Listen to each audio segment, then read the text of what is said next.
Alright, so I am back, and today we're going to take a look at the, what is this thing called? Rhino Warrior RW01. I think it's by the same people that did the oversized Aerosaur and Pterosaur, or Airazor and Pterosaur figure. So this is the Kingdom Rhinox, oversized to an MP style scale. I really wish they would have went with the Generations one, because the figure is just far superior to this. But, you know, whatever. So, you know, we're not going to do transformation, just because, one, it's one of those KOs, so who knows if it would even transform if we tried. But also, we've already looked at this mold before, so we're just going to go through articulation and then scale. And then just thoughts on it. So the head is on a ball peg. So it gets left and right, up and down, little side to side, not much.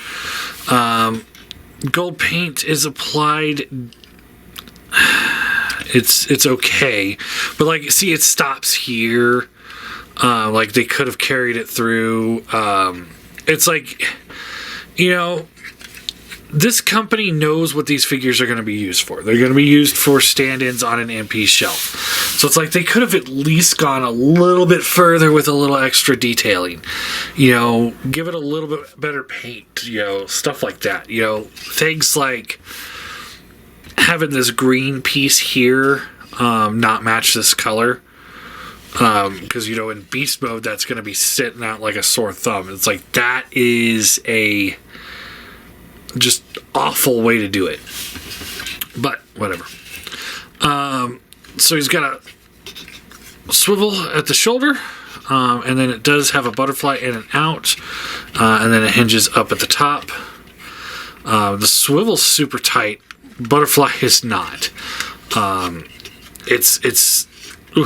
is real tight. This here is the right tolerance. I think this is a little too tight and this is a little too loose, so I wish they would have gotten it all the same. And yes, I am being picky because it is, well, it's a KO, it is supposed to be a premium KO. Bicep swivel, bends at the elbow, nothing at the wrist. It's nice that their hands aren't super tiny like the other ones. He's got a waist swivel, but because of the backpack, it just gets caught up there, so that's pretty worthless. Legs angled out to the side. Ooh, there's a ratchet in there. Alright, he's got ratcheted up and down. I wish these were just a little tighter or ratcheted. Other than that, they're pretty good. Thigh swivel. I believe this is die-cast. Bends at the knee, double hinge knee. So good range of motion there if needed. This stuff's all kind of coming undone. It's been a while since I messed with the official one. As soon as I got it, I got rid of it. I didn't want it in my collection. Yeah, I guess it's just that, really. Yeah, it's not the best looking front plates there. Like I said, the Generations one is just so much better. Tilt and rocker, and there is die cast at the bottom of the feet. Like they just screwed in these die cast plates, which I appreciate. You know, things like that do not go unnoticed. Like, you know, yeah, you could just make a couple pieces die cast, but just making an extra die cast piece to screw into the foot, you know, it's like that's exactly where the weight needs to be, and it won't compromise like any like engineering of the figure by making something that was plastic into die cast. I just think that's just a smart choice. So he comes with the chain guns. So he's got two like this. These are the stock ones that, like, just scaled up versions of the ones that he had from the toy. Come on. And yeah, just look ridiculous. Just, and then he also has these ones that they built on their own that, you know, it doesn't even look like these anymore. Like they added more to it, made it look better.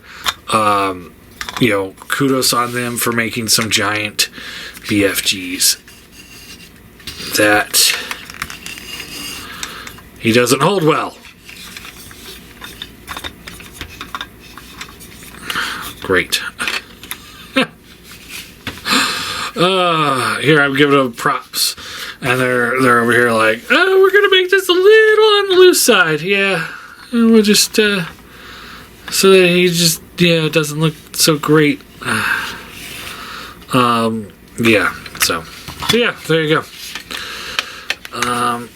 Let me get some other Beast Wars characters out so you can kind of see a scale on him.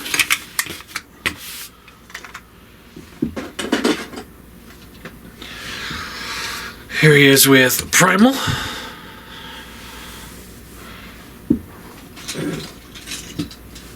Dinobots. Sorry, they were all on display in certain poses, so they're kind of coming undone now that I've moved them all around.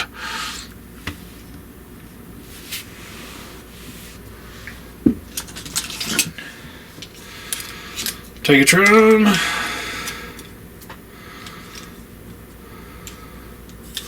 Also a little dusty too.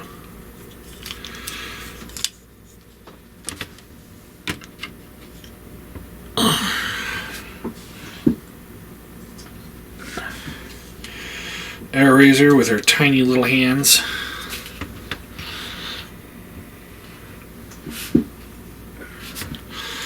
Rat Trap. This is a Generations Rat Trap.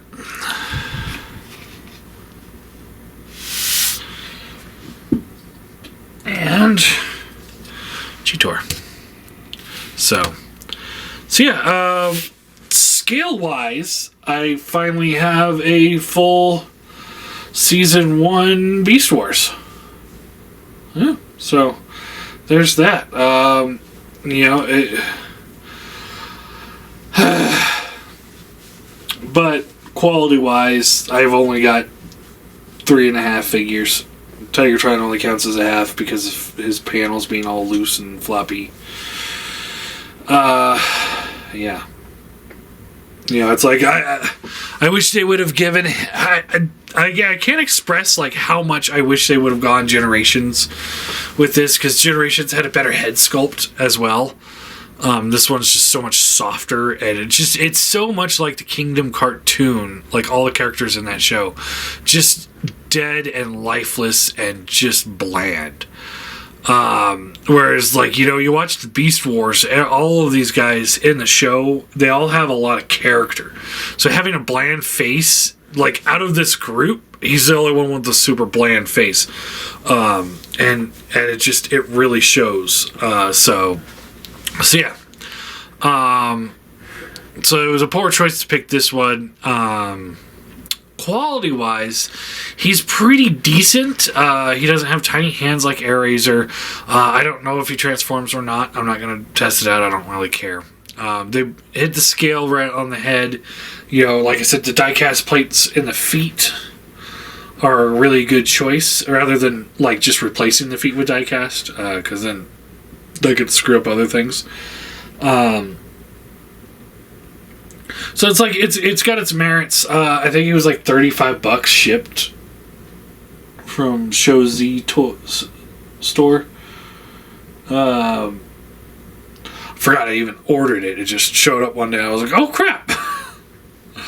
But it is nice to have the full crew, even if they're varying qualities. You know, if I put the right ones in the back and the best ones up front, you know, as the showpieces, then I think I'll be okay. But all in all, I'll give it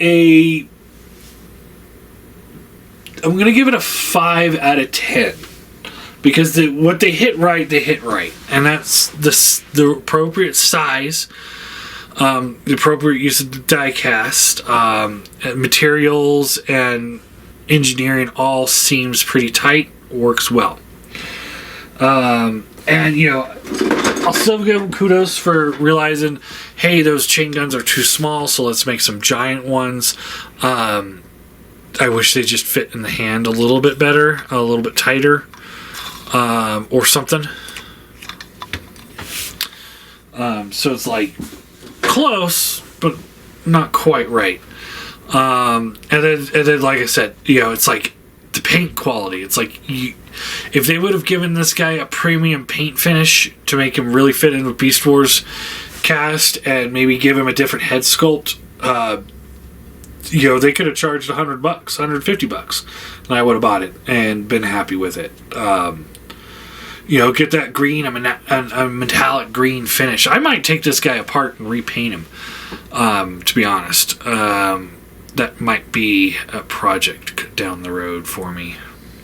But all in all, yeah, it's fine. You know, if you're like me and you're kind of getting desperate to fill those slots, then I recommend them. Otherwise, you know, if you already got the Kingdom one, I don't see any reason to pick this one up, other than, you know, just the scales version. So yeah, I guess that's all I got to say about him.